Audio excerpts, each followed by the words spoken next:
Hello and welcome to our channel. For today's video, I'm going to teach you how to hide your profile on Facebook.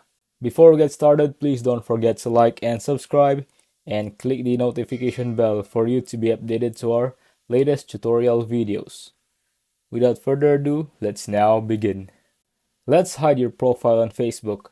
Now, if you want it to be super hard for anybody to find you on Facebook, whether they're searching in maybe Google, they're searching your phone number, email address, your name, whatever it may be, I'm going to show you how to hide your profile. So let's hop into Facebook here and we'll tap on menu at the bottom right.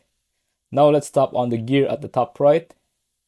And if you scroll down here, you can see how people find and contact you. So tap on that. And this is essentially how we will hide your profile. We will set all of these to be as limited as possible. So at the very top, who can send you friend requests instead of everyone? Let's choose friends under who can see your friends list. Let's hit more and hit only me under who can find you by email address.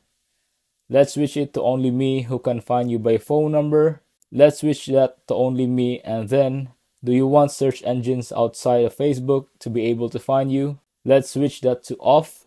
Basically, this will prevent anybody from being able to find your profile unless they specifically maybe have some friends and they search for your name specifically. But it will prevent a lot of strangers, random people around the internet from being able to find your profile. It should be pretty well hidden. Now, if you find this video helpful, leave a thumbs up, share it to your friends, and hit the subscribe button. Thanks for watching, and I'll see you soon in the next video.